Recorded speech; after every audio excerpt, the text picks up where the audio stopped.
Good morning, good afternoon, good evening. Welcome to the BMB Dhammadana dialogue series.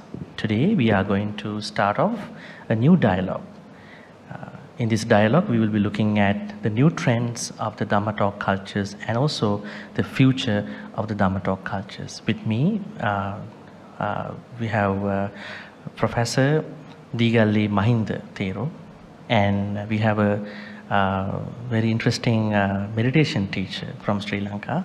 Bhante, Venerable Mahinda Thero is from UK, and we have Mr. Upulgamagi. He is the resident teacher of the meditation center. We call it Nilambe in Peradeniya. First of all, I wanted to introduce Bhante, Professor Deegalle Mahinda Thero. He is an Emeritus Professor to the Bath Spa University in the UK, and he's currently a Professorial Research Associate at the School of Oriental and African Studies, affiliated to the University of London in the UK. And he's also a visiting fellow at the University of Cambridge, working on Tripitaka translations and many other contemporary Buddhist religious intersections in his own research. He's not new to the research world, maybe a little new to the practitioner world in this Maha Vihara context. And we have Mr. Upulgamagi. Upulgamagi has been a meditation teacher for a long time. He has been to Maha Vihara, this interesting center, many years, long time ago. And we are here at Maha Vihara, Buddhist Maha Vihara in Brickfield, Kuala Lumpur, the place where most of the elements of English Dhamma talks, English Dhamma discussions were started off by late Venerable, most Venerable K. Sri Dhammanandanayaka Thero. Without his innovations, without his pioneering efforts for English Dhamma talks to mainly English-speaking people in late 50s, we would have never come to this kind of a dialogue. So we are humbly thankful to late Venerable K. Sri Dhammanandanayaka Thero, and we are grateful to him. And in today's administration, Mr. Leslie, Secretary of the Sasana Abid Society, and President Mr. Sirisena Prematilaka, and present Chief Incumbent, Chief Reverend, Most Venerable Datu, K. Sri Dhammadutta Thero. And we have the blessings of all these precious individuals to start off and continue this series of dialogue under the BMB Dhammadana dialogue series. Let me introduce the topic one more time. New trends and future of the Dhamma talk cultures, a Buddhist perspective. Here our focus or emphasis is going towards the new trends. Now we have traditional trends, I would say ancient ways of giving a Dhamma talk, as we can see in the text. And as time changes, as we move on, things have changed, conditions have been changing. People have been changing, cultures have been changing. Technology has made a topsy-turvy turn in many ways. So it is very clear that Dhamma talks have also been going through lots of changes under these new trends, and I will be asking these new trends from these Venerable monk and then the gentleman. And also we are looking at the future of the Dhamma talk cultures. One of the purposes of this particular topic is to tell people that to pay attention to different types of Dhamma communications, going beyond an ancient traditional Dhamma talk. It could be a Dhamma discussion, it could be a youth session, it could be a meditation retreat, it could be probably a Buddhist song, Buddhist music, incorporating Dhamma thoughts. And finally, we are trying to tell people being moderate and being available to all these kind of sharings and get the most out of all these Dhamma sharings. And also looking at what we could think about the future of the Dhamma talk cultures, probably 20, 30, 40, 50 years from now. All right, I think our motive is clear, so I'm going to ask my first question from Venerable Professor Deegalle Mahinda Thero and Mr. Upulgamage. I will ask from Venerable Deegalle Mahinda Thero. Welcome back here. Welcome to the Maha Vihara. Thank you. All right, so you know, Dhamma talk, when you say Dhamma talk, Dhamma sermon, preaching, there are loaded words and there are, I would say, contextual, literal ideas going around this topic and then the whole experience. How do you recognize, how do you introduce a Dhamma talk from both ancient, contemporary, modern day context? Yeah, thank you for Venerable Dr. Chandima Thero for organizing this, and I think I personally appreciate your forward outlook on this topic, and I think it will be challenging for two of us to discuss complicated aspects of it. When I approach from Western perspective, from a perspective of English audience, Dhamma talk I tend to interpret broadly as a method of communication. I was thinking to make my own interpretation or commentary or gloss. Dhammi katan ti Dhamma kata. Dhammi kata Dhamma kata ti. The beneficial conversation or beneficial instruction is the religious instruction, something like that. Now, so the foundational quality of a Dhamma talk should be, it should be beneficial to the audience. It should enrich the audience life. It should enrich whoever come to it. So that should be the foundation. Now, of course, I can elaborate it from Buddha's own words, like, for example, the foundational structure of any religious instruction, in particular Buddhist sermons, should have three aspects: Adi Kalyanam, Majje Kalyanam, Pariyosana Kalyanam. It should be beautiful or beneficial at the beginning.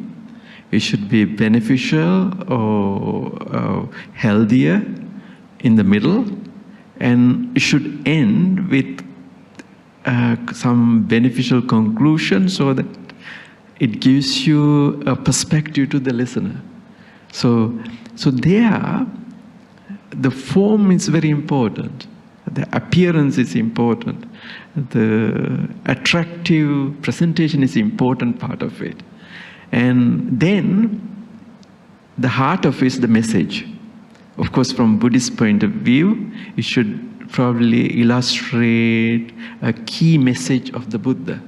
So perhaps in the Sri Lankan context, Dhammapada is a good example for this, for the preachers. You know, one verse or a prose section of the canon should be the basis. So that's the heart of the crux of the sermon.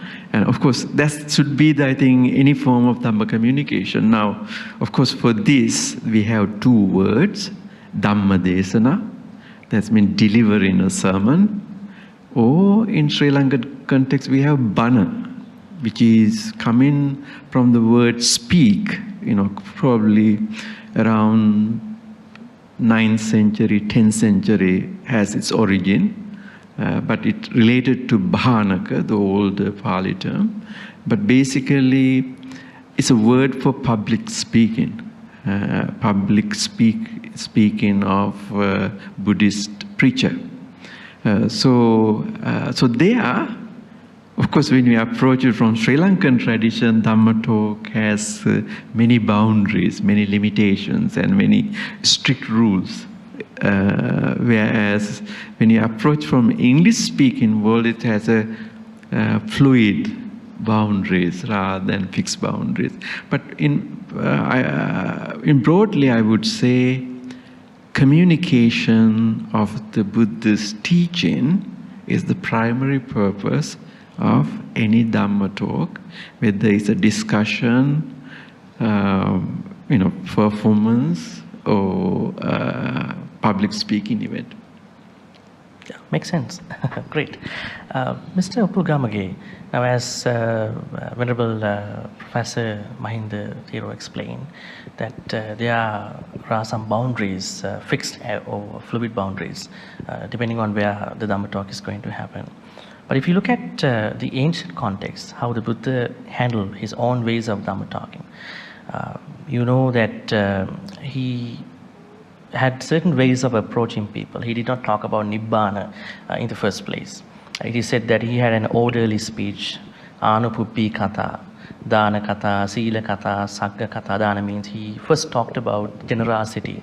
Without being a generous person, you can't learn Dhamma.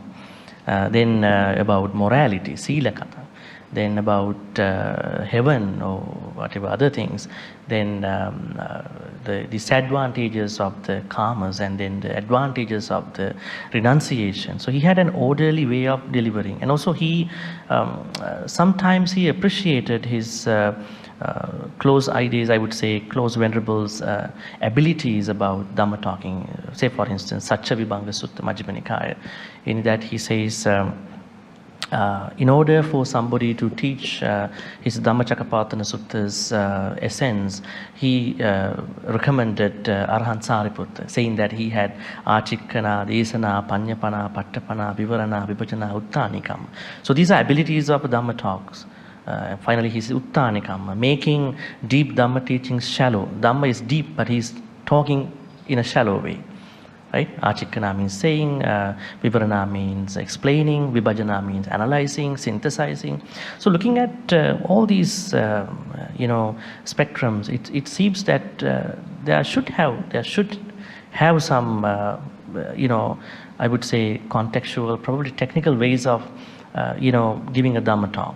But as we come to present day, things have changed. So how do you what's your take on about Dhamma talk, from ancient times and from modern day times? And you are a practitioner, meditation practitioner. I think you can't simply practice meditation. You have to incorporate certain Dhamma, matters into meditators before you start off your meditation. You have a meditation tomorrow too.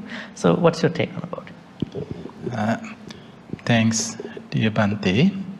And thank you very much for inviting me to share my ideas to this panel discussion. Anyhow, I think those days in Buddha's time, the aim is very clear.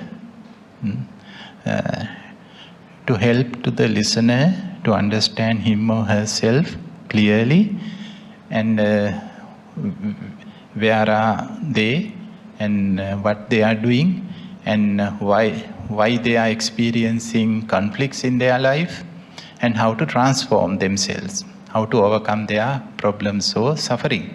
So that's the only aim during the Buddha's time. But later on, as how Bhante said, now the aim is different. It became a meritorious or ritual something. Therefore, transformation or changing or understanding oneself is not so important in this movement, especially in Sri Lanka or traditional Buddhist countries. We want to earn some merits by just participating and organizing and offering things. We are interested in accumulating some good deeds. So that's all. Therefore, it doesn't matter whatever you heard, whatever the speaker said, it doesn't matter. It is not so important at the moment. So you don't have to think about the crowd or the audience or whatever. Just we had to follow that order, that giving precepts and chanting some Dhamma Samana Kalo, and then as Bhante said, taking a theme from Dhammapado, whatever sutta, and explaining a little bit, and that's all. But because now the aim is completely different than the Buddha's time. So Therefore, it's a now system. Method is there. We have to follow those procedures. That's why it has all boundaries and limitations. But during the Buddha's time, it's different. The Buddha is free. And all the other, as you mentioned, that Bhante, not Bhante, the Arahat, Sariputta, Thero, other teachers, bhikkhus, so bhikkhunis, they are free. What they have done is, they just understand the person who is there or the audience and try to help them to understand themselves and explaining them about the path of Dhamma. So it's a challenge.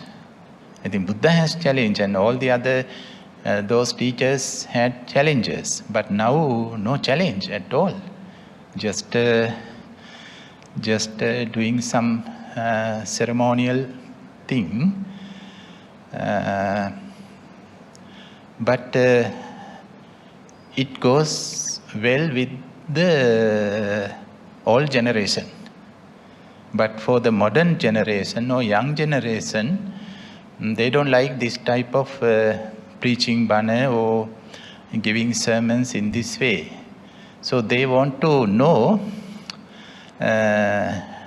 some practical aspects. So that's why the modern generation are not going to churches anymore. So once I was in Sweden and one of my friends asked to participate wedding at the church.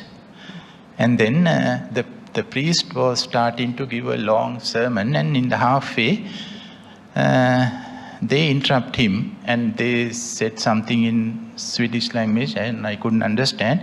Then priest stopped the talk and finished the sermon, wedding. And later I asked what they told to the priest. And they said, they asked from the priest that if you can give some practical advices for our marriage life, then okay, but don't talk about heaven and God and those things which are not relevant to this moment. So I think this is happening in Buddhist cultures as well. We had to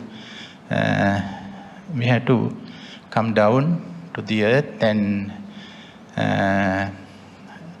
understand about the new generation and what they are looking for and what they really want, and then start a new way or new tradition to address them. Great. That is where we are going now. The next question is about those trends, new trends. I wonder, I mean, we don't have to talk a lot about it. I wonder why the emphasis of the Buddha's time has been gearing toward somewhere else. Is it because the Buddhist societies are keeping up with their survival within their own institutions for different reasons? You said that the popular way of talking Dhamma is about always encouraging merits, punya, kusala. I think rather than this could be a generational issue, probably this could be the starting point where somebody comes to a temple, but they end up in that practice. They are not going into meditation, they are not going into further levels where the young generations need. So, do you want to comment on that? Probably I'm going to ask Venerable I think Mahinda. Mr. Pulgamagate's... with that, you could start off talking about new trends about Dhammadutta cultures. Mr. Pulgamagate's observation is very valuable. I think Mr. Pul's observation, I think, identify cultural aspects of religious instruction. Because I think there are two dimensions. One, spiritual dimension, and then the cultural dimension. I think in the Buddha's case, it's more spiritual dimension, transformation, change, inspiration, so it was targeted sermon, person to person, well targeted, and knowing where the listener stands and what the listener looking for. So it's a kind of really direct communication. And now, actually, this is the problem of the preacher, because as preachers today, we don't have that ability to read the minds of the listener, and also we are doing this for larger crowds, and then it kind of made the preacher to make generalize. So this is what has personally happened. So, but these two dimensions, the spiritual dimension and the cultural dimension, they should go hand in hand in Buddhist cultures. And now, as Mr. Pulgamage said, it has been structured too much. And actually, I was thinking this about too.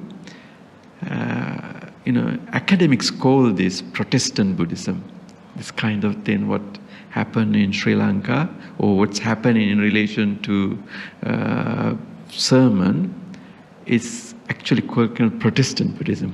What it means is, we observed how the Baptist, Presbyterian, and other evangelical preachers in the 18th century and street preaching and things like that in the latter part of the 19th century, and then Dharmapala, the revivalist, observed that we have to educate the people because then he said that we should focus on instruction. So he had this mobile vehicle, and he went and he imitated the same as the evangelical preachers, started giving sermons. So that's where this modern Buddhist preaching started, from Dhammapala. And then it was picked up by Venerable Vajrayana Thero in Vajirarama, and with Radio Ceylon, it got another format, and then after independence, it became 1 hour, and then the day, thought of the day in the morning. Like that, it got serious developments. And now, earlier I mentioned about the beautiful in the beginning, beautiful in the middle, beautiful in the end. I think those three aims were the target for those who designed the Buddhist sermon, and so didn't want to distort the Buddha's teaching, and so they want to stay on a straight path and not to deviate. And that may be perhaps what happened, become culture of merit making today. I think it's not wrong, or it's not even bad, because where is the problem? Where is the problem in merit making? There's no problem. And I don't see as a problem, because the people are in various stages of their life. Some are not very educated, not literate, and they have simple ways of life. And also they expect monks to do things that they cannot do.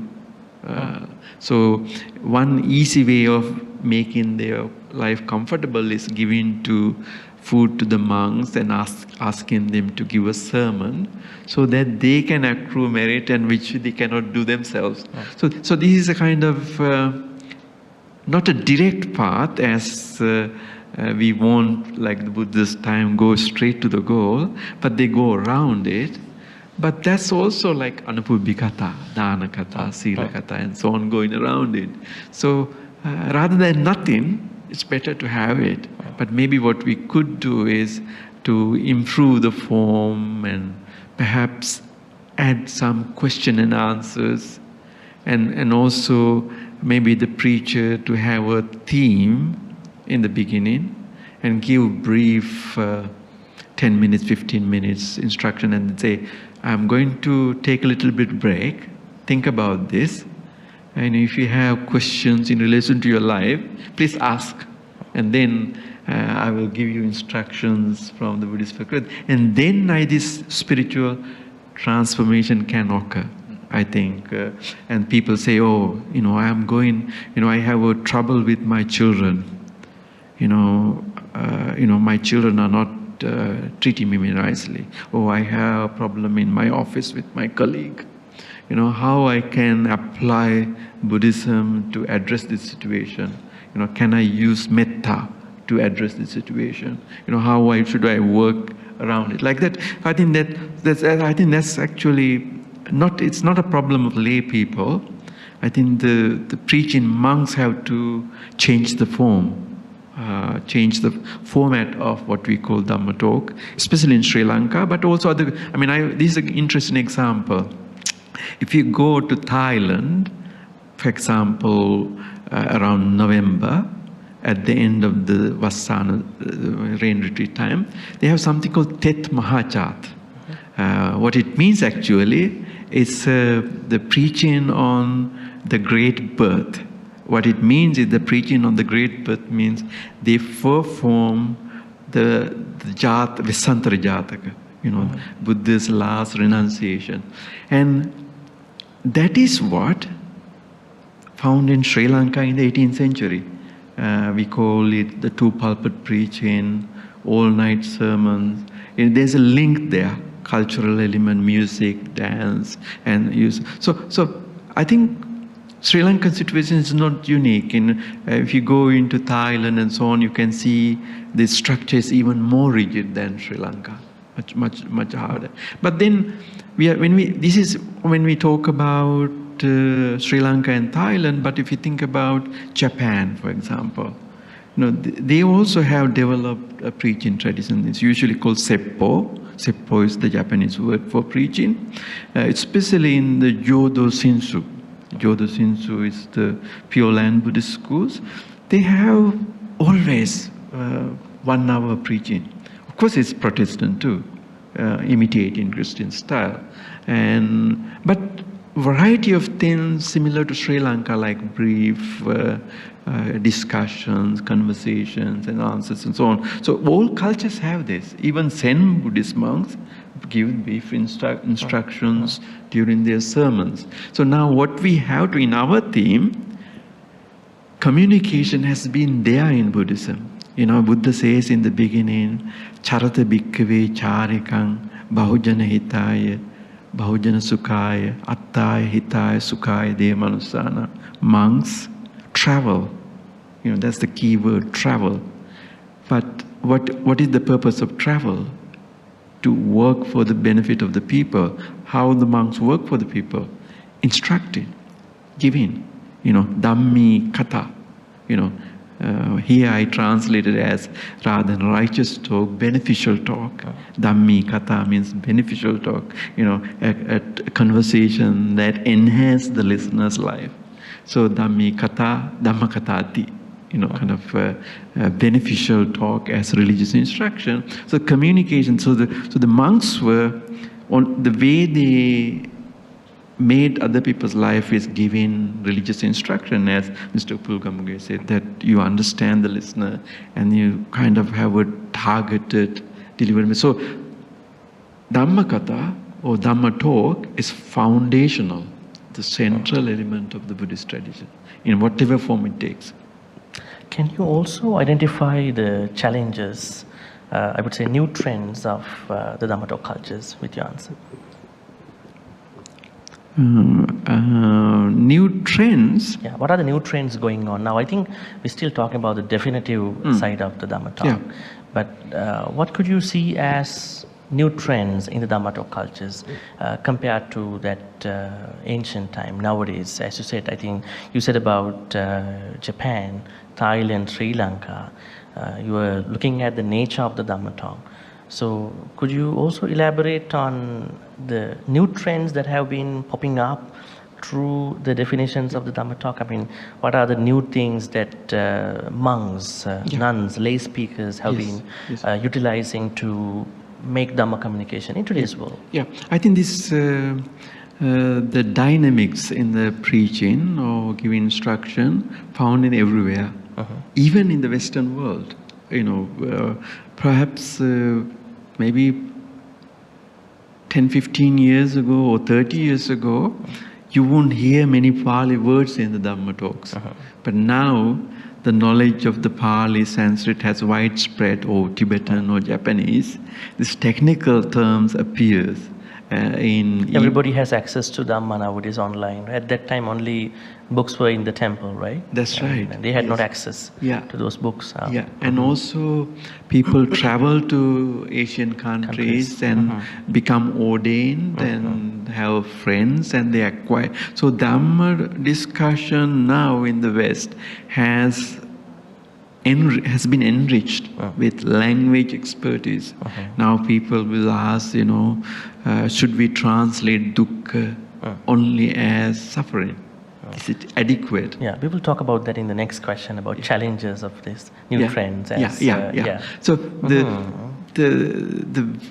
the new formats, I mean, even in Thailand, there are new trends, but in Sri Lanka in particular, you can clearly see from, let's say, from 1980 onward, if you take it today, 40 years, significant changes. Like if you think about the sermons of Venerable Arya Dhamma, for example. So his focus was the Bodhi tree, but nevertheless there's a sermon part embedded into it. But if you look at them, they are more mundane things, parents, children, family, anger management and things like that. So this he was able to reach a lot of people because he was going away a little bit structure. He didn't have these inviting to goats and not that strict structure. So it kind of embedded into... it's like a bitter medicine embedded with some sweet stuff. Sweet stuff, and also his voice and his appearance and also his poems, singular poetry, and the chant in them. I think it's mesmerized the young crowds. And the young crowd, they... Victor's Sir, Arya Dhamma's Burr. That means Victor Ratnayaka, the musicians, his Sir means Sir musical show. And identical. Musical Sir musical show. And then Panadurya means Bodhi, Bo. So it's they became, Victor Ratnayaka goes in the public space as a musician, Venerable... duet. Yeah, and he appears also, not under Bodhi tree, but in a volleyball field or somewhere public ground. So that's also changed, Of course, early also it was in the public field, so it happened. And then, if you think about recent times, the monk called Kotuwe Podu Hamdara, for example. Dhamma Focus is about Sri Lanka, so if anybody doesn't know about these names for those folks. These are all from Sri Lankan monks, Sri Lankan writers. Dharmapala that you mentioned was a very revivalist. Yes. Please go. Like that you can see that his presentation is very casual. Because you are not supposed to actually use casual words in Dhamma talk. Because like Venerable Vajrayana Thero, when he introduced, he is very strict. He was very strict and said, you should not use this, you should not have music, and you shouldn't have that. Very rigid, very structured. And now some of the sermons that we see today in Sri Lanka, you will question it. To what extent is Dhamma talk, Even the language used is sometimes inferior language rather than... colloquial, slang. And also another thing is some preachers abuse the platform. And that's not nice. Also a trend now. Yeah, it's a trend. It's a trend. And also I think in general, we shouldn't use Dhamma talk to attack people because it's against the Dhamma. But that's also happening. But I think in Sri Lanka, not only the form, but the way it is done is changed. And now with electronic talk and technology, I think like the platform like TikTok, it has not captivated yet the monks, but I think Venerable Sumangala's age or young monks may picked up TikTok, I think. Very brief type of religious tongue, actually quite effective. I mean, rather than being very secular. Some young monks have been catching up with those things in Sri Lanka at the moment, I think. Some, they are not.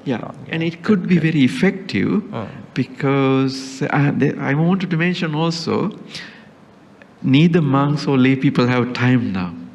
So I think we have to reduce the time taken to segments. Yeah, and that will be one way to transform the sermon, like to reduce into 5 minutes, 10 minutes, 15 minutes, maximum 20 minutes, and so that anybody can enjoy it and spare 5 minutes. So the platform like TikTok will be very ideal in terms of transforming it. I think it is happening in Thailand and other places like that. And I think in Japan, they have these cartoons called manga. And they are used for communication. Like, for example, I was researching on ascetic monks in Heisan. Like, they are called Kaihogyo, kind of pilgrimage on the mountain. They go, actually, when they finish 7 years, it's more than walking around the entire world, that much pilgrimage. And they use cartoons to explain the journey, the monks travel, and so on. So it has gone in new directions, very effective way. Why? Approach it to young people, to reach to young crowds. And actually the young crowds are the ones actually will change this format that we have, as you said.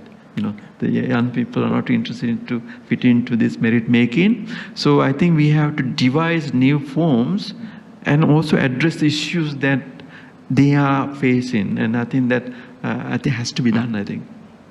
Great. Mr. Upulgame, now you mentioned about transformation. I think it's an undefined. For a normal layperson, the word transformation might be a little, I would say, difficult to understand. You might perhaps talk about from mundane to extra mundane, kind of a very spiritual level.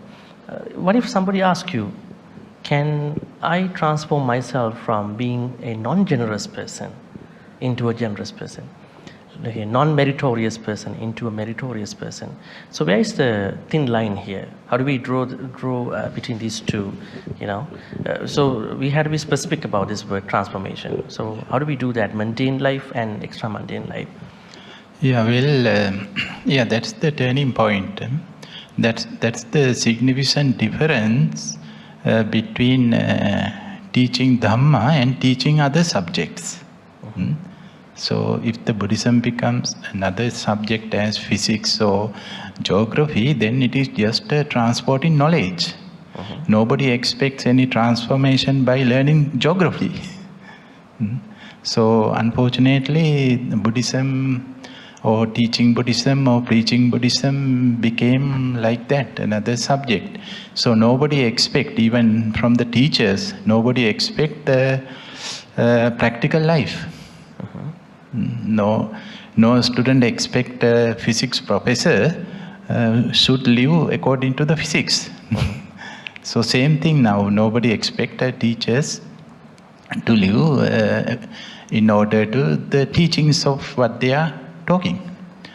So that's one of the very unfortunate thing. Therefore, actually transporting knowledge is not the aim of teaching Dhamma.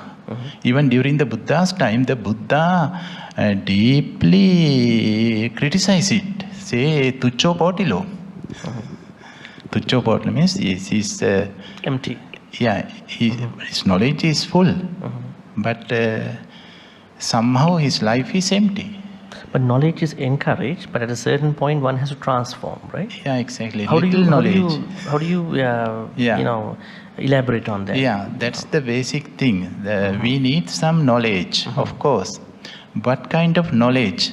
The knowledge of our present life. This moment, who am I? What I am experiencing. So this is important. As you mentioned that if I am an angry person, so I should know that I am an angry person. That is the very basic knowledge, what we need. And then I have to accept myself. Yes, I am an angry person and I can accept the present reality. We meditate or whatever we do to accept the reality.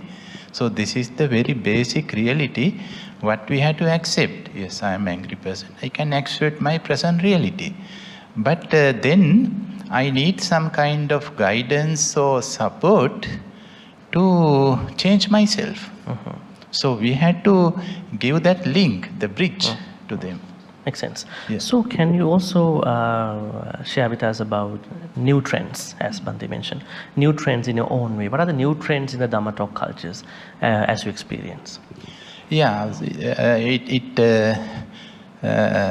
one of the positive benefits of COVID is like Zoom. Online space. Online platforms, so people can connect and they can do discussions, ask questions, and do some teachings, learning. So we cannot avoid these things now. We cannot ask everybody should come to the temple or to the meditation center, and of course some of them can come, but most of them are, as Bhante said, busy. So we need some living Dhamma. Mm-hmm. Means the Dhamma should be in our life, everyday life.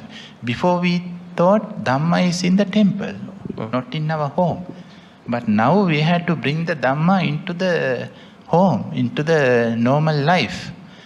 So I think one of the new tendencies is most of the universities are doing researches on Dhamma and mind and meditation. So that's a very good thing. Now So one new trend is online space. Online space and doing researches, scientific researches. What are the other new trends that you have experienced in your traveling? You have traveled as far as Europe, some Asian countries. What are the new trends you see in the Dhamma talk cultures where monks and lay people deliver their talks? Actually, the modern generation is not looking for knowledge. They don't come to listen to a talk or to any program to get knowledge, because they know better than us. They can get knowledge, information, and all these intellectual things easily. Access is very easy now. But they are looking for live examples. That's the important thing. Role models. Yeah, they need. So that should be the new tendency. I think it's an important point, because I think the Western academics use two terms. One is called precept, and the one is practice. So what happened is that we give the precept, but it's devoid of practice. I mean, you're pointing out that actually Buddha says that what we listen, we should practice it. But what happened is that as a culture, because the Buddhism has become culturalized, I think the format has taken precedence over inculcation of the virtues and values. And as you said, the personal development, enriching or helping to people to flourish should be the refocus of the new age, kind of shift, not changing radically, but making the Dhamma talk down to earth. Rather than saying there are 6 heavens, can we see these 6 heavens or hells in our life? How we do it. Isn't it our life itself in that realm now? Either, depending on where you are. Kind of making it down. So and also see that little ways like loving kindness, compassion, generosity, how little by little that we can integrate into our life. And that's very important. And then we can bridge the gap seeking. Buddhism is not limited to seeking knowledge or collection of books. Of course, we know that Tripitaka books are used in Sri Lanka as relics already. Yeah. So that means that we have to bring back the culture that the knowledge of Buddhism should not be limited to the book or the ritual or the sermon, but the knowledge of Buddhism should be integrated to resolve issues and concerns that we have in our family, in our office, in workspace, and so on. That's what I think maybe the new challenge of the new generation of Buddhist preachers, and this doesn't apply only to Sri Lanka. Actually, this applies to all Buddhist countries, including Japan, China, Korea, Taiwan, and so on. Some countries are doing better in this respect, and others are mediocre. Some are a little bit poor, but all have to work on how to adapt and adopt and modify and see the challenges as challenges. Because what happened is, in our culture, we kind of have a false perception. We can ignore the challenges. We can just leave the challenges and ignore them, so that it will be resolved automatically. But the questions that young generation have, drugs, pornography, all the other things, and issues with their parents, issues with their peers, they need to be approached from Buddhist angle, and solution has to be given, I think. Makes sense. Let's go down to challenges and opportunities. We'll merge the last two. I think we may have heard about this book, Why Buddhism is True, written by a professor at Yale, Robert Wright, a couple years back. He says in his book that Western Buddhists, those who call Buddhist, they necessarily meditate. But the Eastern Buddhists do not take it as a mandatory practice. With that perspective, a lot of things coming up. It is not that Easterners don't meditate. If you see the Western meditation, mindfulness meditation, they don't have a sila part a lot. They don't start with the morality part. Precept is a big issue. If you're going to tell them, do this, don't do this, it's going to be a kind of a challenge to them. They might not like it. But in the East, precepts are fundamental and precursory to the meditation, as we see in the Noble Eightfold Path. Sila is a bigger thing. So, on the other hand, I think all the things that you both mentioning about merit-making issues, merit-making is good, but when it is overloaded with lots of unnecessary practices, cultural baggage, things go in a haywire area, it seems to me that probably the Dhamma speakers don't have enough sufficient strategic training to the time. What to talk, how to talk, and what should I present in a Dhamma talk. This is one big issue. Second thing is that how can we minimize these things that we don't feel comfortable in seeing in a Dhamma talk culture?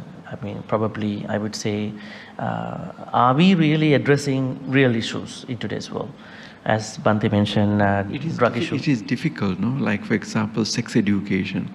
There are a lot of issues, like family issues. Yeah. Monks are not supposed to talk all these things, and also hard to integrate into the sermon, Like, even, suppose that even if you acquire knowledge about drug abuse, but if you give a sermon, they will suspect that you also, Partly because we have self-imposed rules, and we have self-limited parameters so that we can't. Anyways, so in terms of the challenges and opportunities, how we can progress, how we can work out, how we can improve these Dhamma talk cultures today and for the next couple of decades, what challenges do you understand, and how are we going to overcome them? Maybe I'm going to ask from Mr. Bulgamagi, then I will ask from Bhante too.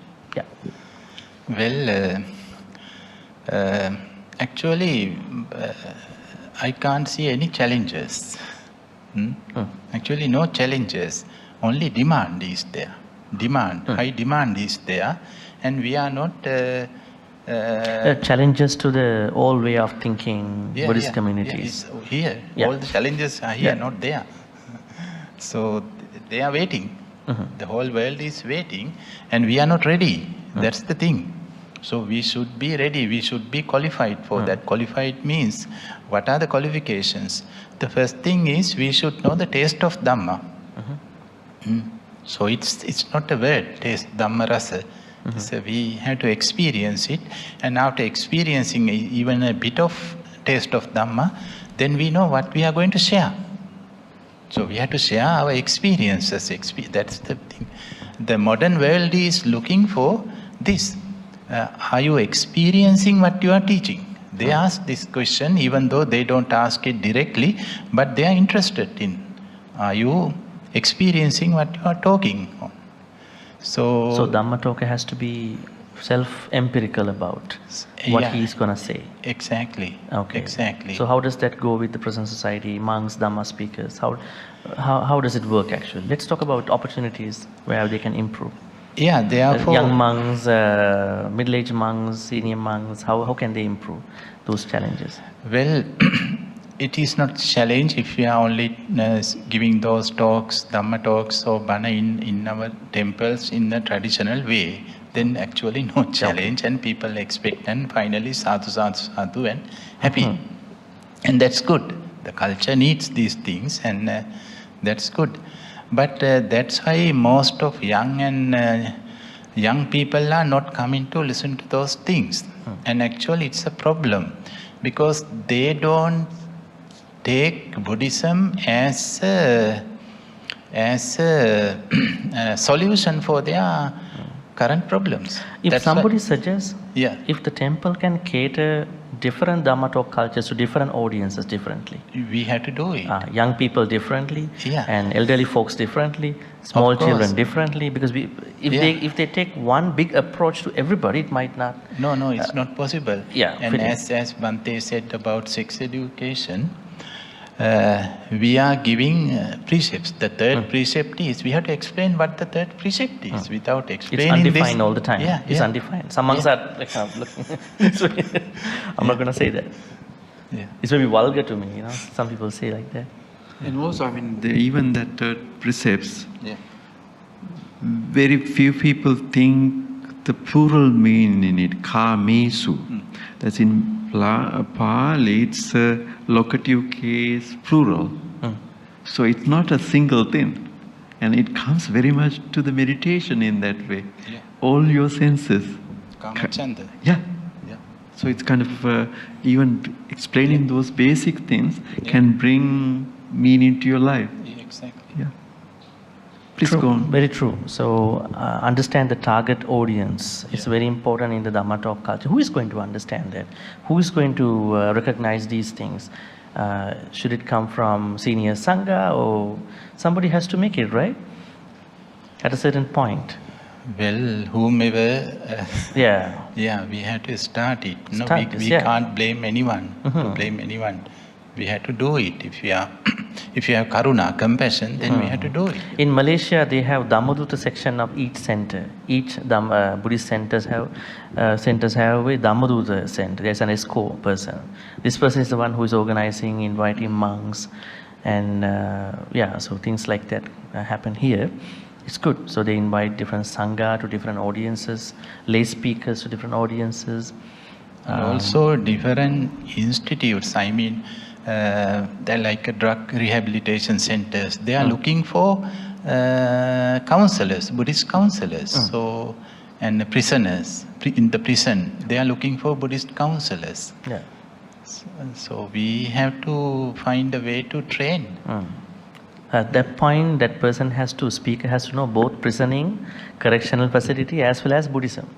Of course, It's of like course. if you talk about Buddhist counseling, Buddhist psychotherapy, Yeah. that monk has to specifically be proficient in that particular subject as well as Buddhism.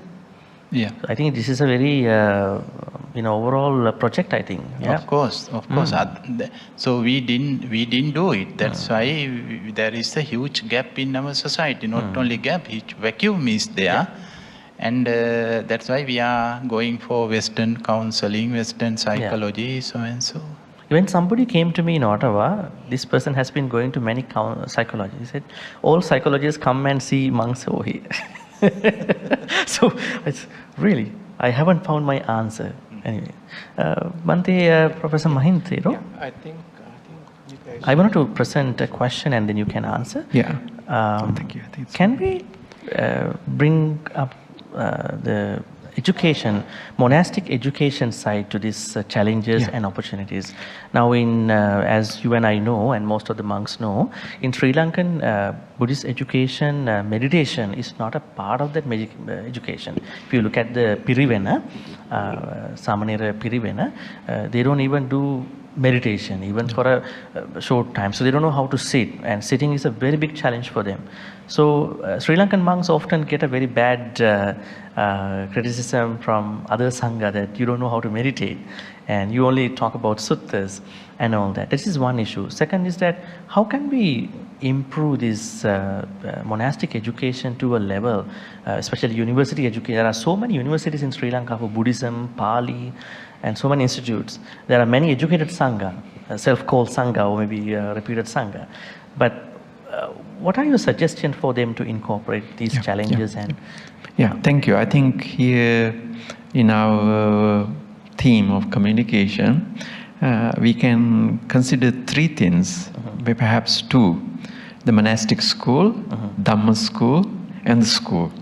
And now what happened is that all three has become one now, because passing exams and getting qualifications and passing some knowledge. Like, of course, school has to do that anyway, because school has to give education and pass the exams.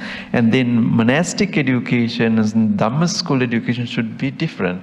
Like, say, if we can transform Dhamma school, Sunday school as a personal transformation, kind of rather than targeting for certain exams. Of course, you could do that, but at the same time say, do you understand really what you're doing? How you can integrate it into your life and question it and integrate in it.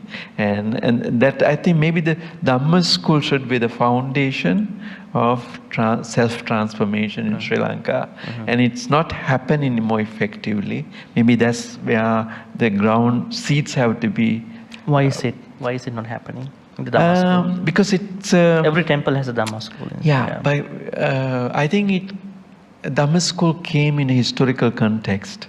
And historical context like Protestant Buddhism I mentioned, because the church had the church schools and Sunday schools, and then in that colonial context, Buddhist monks thought that we should have Dhamma schools to kind of disseminate Dhamma. And now the learning became very important, and it contributed significantly knowledge of little bit Pali and so on, so that people can chant the gathas. And I mean, now actually there are some positive developments. A lot of people, lay people, I mean, when I was small, only the elderly people knew Paritta.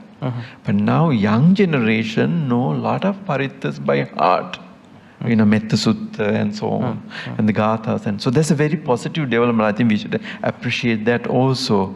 And sometimes young children, you see that 7 or 8 paritta threads. I mean, I have one young student of Cambridge, his hand is full of all paritta threads, strings, Powerful strings. Powerful strings. And so there are, I think young people try to accommodate it. So what will happen is that we haven't cultivated, like say for example Dhamma school should have more, like if not every day, once a month, voluntary work. Like say they should identify certain road or public space and cleaning, for example, once a month. You mean activity-based Dhamma school? Activity-based, and then not just all the time talking about the life of the Buddha. Yeah, actually been translating. Like say, I have to be involved in social welfare, and I have to give my energy like Sarvodaya. I can volunteer, because now young generation becoming more and more selfish than us. Because they are few opportunities, many people are trying, and also you are moved to an isolated environment because you are in front of the mobile phone, iPad or computer, and no interaction with the other people. Especially Corona period, people made them isolated. So the community is not anymore important for most people because it has become self-centered thing. And I think the impact will be seen later on in 20 years' time. So I think we need to involve people more socially. So the good thing of the traditional Buddhist preaching is this community aspect. People got together, sat together, shared food, chat, gossiped. Temple has been the community center. And therapeutic. When you go to the temple, you can gossip, but that can release your frustrations. Not nice thing to gossip, but still it kind of therapeutic. Therapeutic. Now for young people don't have that channel.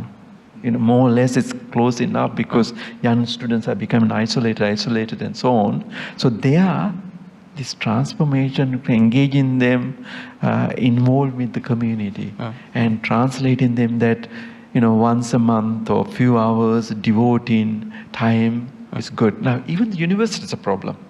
Even our university is a problem. Getting volunteers to do things, almost impossible. Everyone is busy. Everyone is busy. Actually, it's not busy. They don't think it's They don't have a will. See, the idea of when we call busy is nonsense. It's actually our nonsense, because actually we are not busy. We can always make time if we have the will. It's a polite answer, I think, too. Polite answer of not coming. It could be diplomatic, polite. Oh yeah. I think the lack of the will is the problem. Like if you have the will, then you will always find 5 minutes. It doesn't have to be few hours. It can be 5. You can escort the elderly person for a brief walk for 10 minutes. That's if you do once a month. You can take the neighbor's dog for a walk for 5 minutes and can be therapeutic. So these things has to be valued, and that's where this self-transformation has to occur, because if you say learning to take care of somebody's dog or assisting someone to do the shopping or bringing some heavy groceries from shops to the house, little things like that can transform the individual, do a better self. And I think that those practical lessons has to be included in the Dhamma school. In the monastic school also similar thing happened.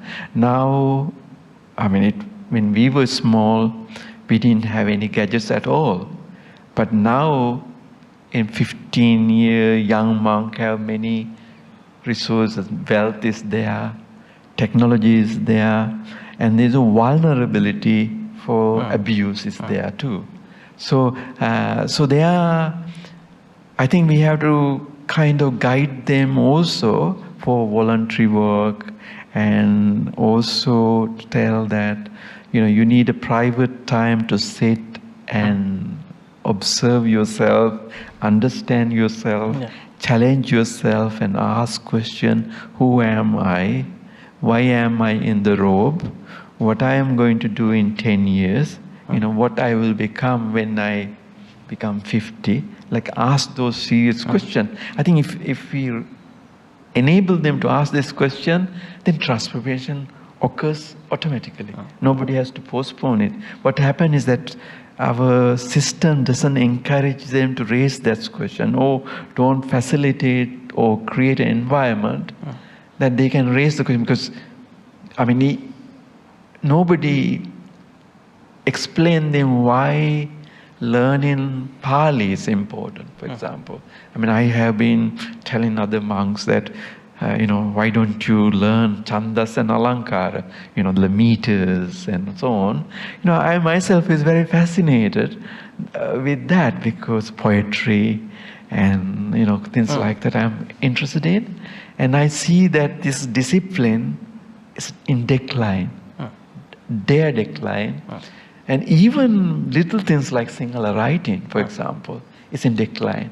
And the monks used to be the ones who were capable of doing these things, and now they themselves, most of them, are unable to write accurate sentence, accurate sentence on a letter. Kind of uktakyat is gone.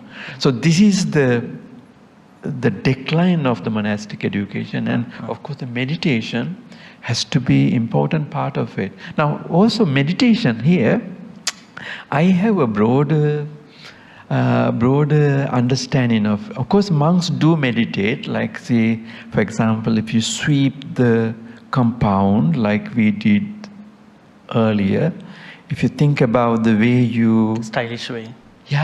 If you think about the way that it moves and your body moves, and those days I never thought about it, but once I did it for 1 hour, I got enough exercise. My body moves, I get sweat, and I am in the ground of the Bodhi tree, so I get the blessing shades of the Bodhi tree. Kind of, they are not nobody taught, but actually now when I look it back, it helps. And I remember how I hide myself behind the shrine room and memorize the Dhammapada, for example, those days when I was there. And you know, every day after the breakfast until 11 o'clock or so, study, learning. Now, a lot of monks miss this opportunity. Now, they are driven to TV, they are all sleep, and very few are encouraged or pushed into learning.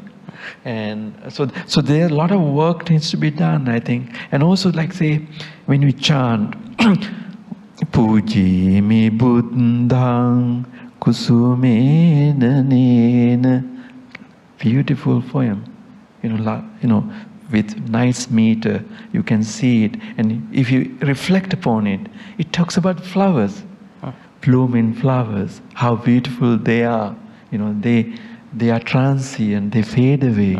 And same thing happened to my body. Here, lot of Dhamma. Lot of meditation.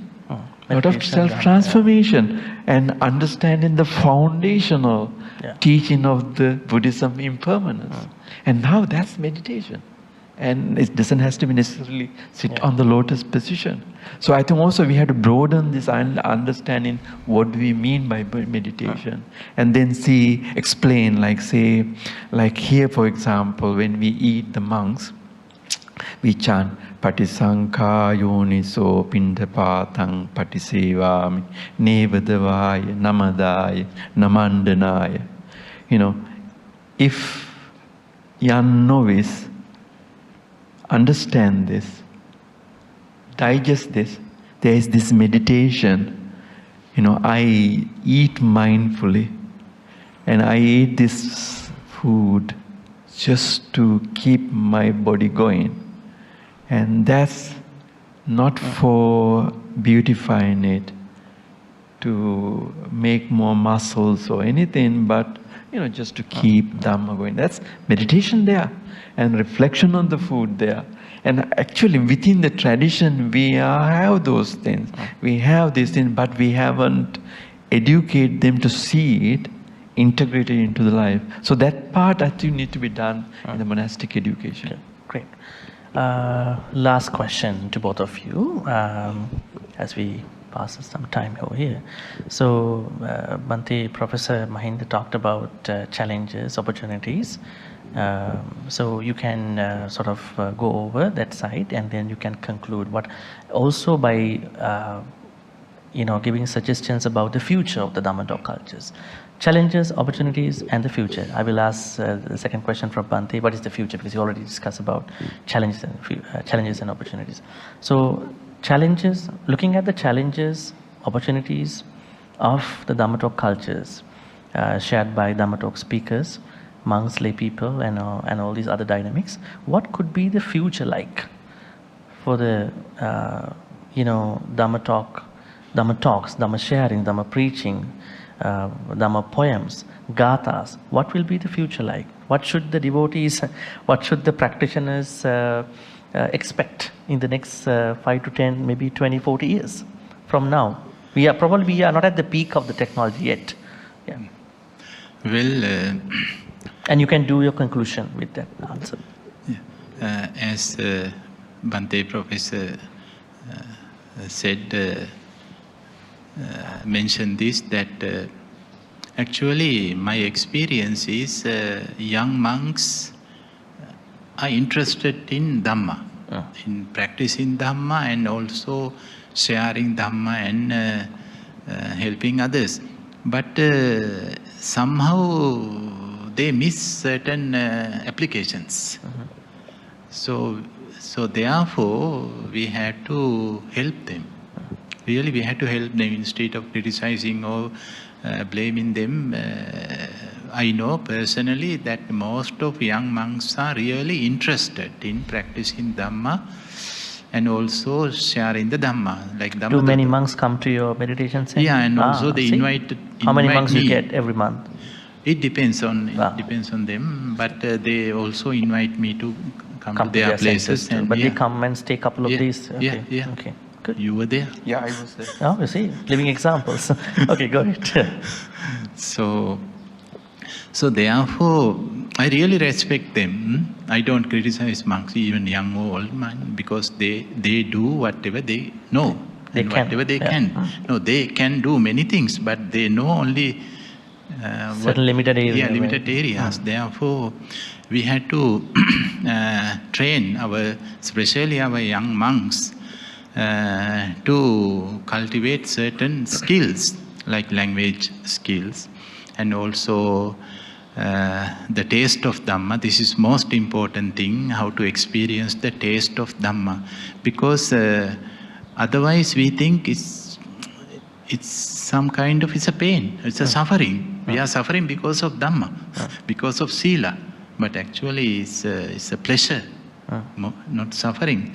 So we need some kind of shifting or facilitating, empowering young monks to get up to that level. Exactly. That is the hope. Yeah. And I could add here, like for example, this is only a suggestion. We invite monks for dana, for example. I think it was, dana started like 11:30 or something. If we have a kind of program, and if people think, like say, inviting young monks a little bit early, inviting young monks 9 o'clock, give them some snacks and say, allow them to meditate for 30 minutes, 40 minutes until the senior monks come. Or something like that, if you can Some harmless incentives. Harmless incentives. And also, idea. Like even easily, if it's not possible in temples, you could easily do it in house. If you cannot do it, you can do it in temples. When there are ceremonies, inviting young monks and inviting them early, so they can give some meals and give some 1 hour meditation session before the dana ceremony. Like that, if you do it, they can inculcate meditation into the system. And what happening is that our structure is rigid. It doesn't allow monks variation. Like for example, if somebody was involved in social services, there are obstacles in the community as well as in the temple. And I think the structure needs to be a little bit more flexible, I think. And then kind of think about creatively, as we said earlier, sermons for the young people, sermons for the married people, sermons for the elderly people, like that. Some activities for young monks, and maybe to bring the senior monks only for the funeral and the dana ceremony, and bring young monks for other things, kind of talk with the young children or give sermon to young children, things like that. Because then they also get empowered, I can talk to my fears, kind of like that.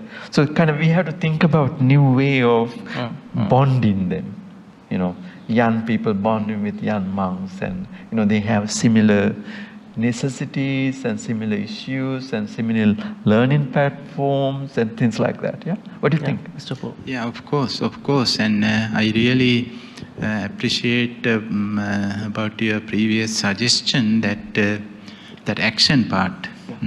So it is paramita, no? Yes. Helping others without expecting anything in return. So we missed that one now. No Sramadhana now. Sramadhana means offering our voluntary things. So we had to restart these things, that once a week or once a month we had to help others.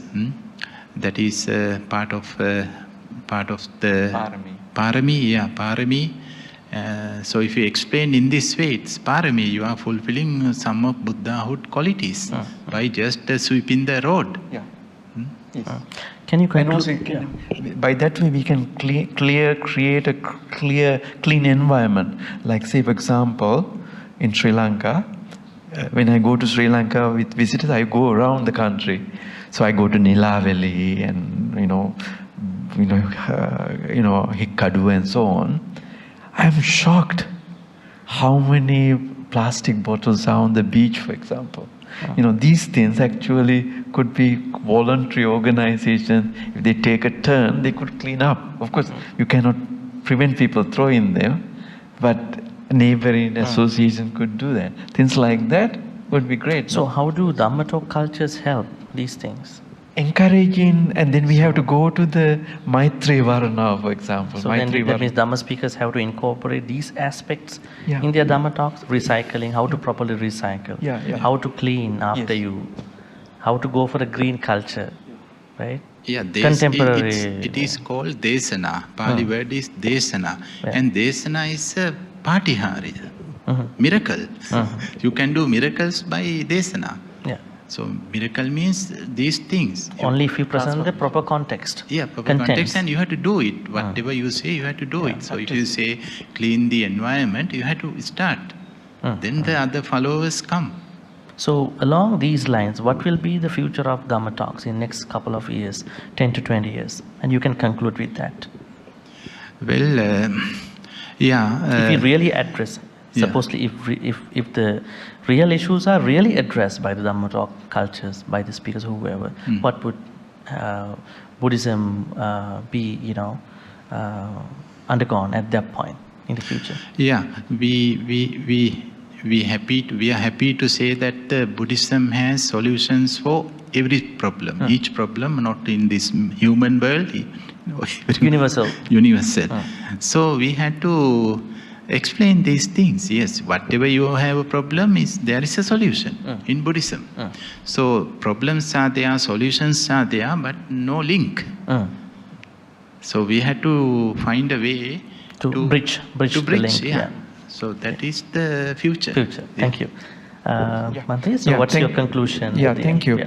I think if you look at from the late 18th century, 19th century up to today, what you see is that Buddhism is adopted and adapted. And like if you think about the 20th century, late 19th century, they thought that education is very important. Buddhist education, kind of dissemination of knowledge is important. Now it has changed. So now we have to show the relevance of Buddhism to contemporary issues. And so we have to shift our gears. As you said, we have to incorporate some practical aspects to our teaching. And I think then we can build the bridge. And now here, what we're missing is, we have ignored some of the valuable things which existed in 19th century. Now here I go to Kandian period, like Maitreya Varna, the Lodri commentary on future Buddha Maitreya. Now that very clearly says that if you clean the road, if you build the bridge, if you help other people, and if you do these things, you will definitely see the Buddha Maitreya. So like integrated that these other benefiting resources is an integral part of Buddhist path and becoming Buddha and seeing the Buddha and so on. So we have to kind of twist. It's not something alien. It's already there in the Jatakas. It's already there in our tradition, and kind of bring them back and say, your learning to only the book is not enough. That learning has to be integrated to your personality, your community, and you have to use that knowledge for the benefit of others. So Dhamma talk, I think, has to not necessarily formal instruction, but instruction combined with pragmatic concerns of the society around them. I think so Buddhists have to make it now, Buddhism is relevant for today, relevant for you, relevant for the young person in front of you, relevant for the couple who are struggling with conflict in their family life. Like that we have to kind of sift and kind of direct it, that there are relevant parts in Buddhism that you can use it in your life. That's where Dhamma talk, I think, should take the direction. A big thank you and anumodana to both Bhante, Professor Deegalle Mahinda Thero. Professor Deegalle Mahinda Thero is an emeritus professor at Spa University in the United Kingdom, and is also a professorial fellow at SOAS, School of Oriental and African Studies at University of London. And with him I interviewed, the discussant was Mr. Upul Gamage, who was the resident teacher of Nilambe Meditation Center. He was a direct student of late Mr. Godwin Samarwickrama, who was a very famous meditation teacher in Sri Lanka. While thanking both of you, I wanted to sort of recap what we've been discussing today. We've been looking at new trends of the Dhamma talk cultures. Dhamma talk cultures mean everywhere. I think we primarily focus on Sri Lanka because they all come from Sri Lankan backgrounds. But we looked at these new trends from different non-territorial perspectives everywhere in the world. And then we also looked at the future of the Dhamma talks. So I think it was eye-opening and thought-provoking. And I would like to thank Vihara for organizing this. Probably I can ask Brother Leslie is with us to come forward and give a vote of thanks in a couple words about this first episode of our dialogue series. Thank you, Venerable Dr. Chandima, and also to Professor Mahinda, and also to Acharya Upul Gamage. We have to actually thank Bhante Dr. Chandima for coming up with this idea of starting this dialogue series. And I think it's an excellent idea, given the fact that we have actually all three very erudite and very knowledgeable Buddhist teachers here in one venue in this particular time at the Buddhist Maha Vihara, and to put this together.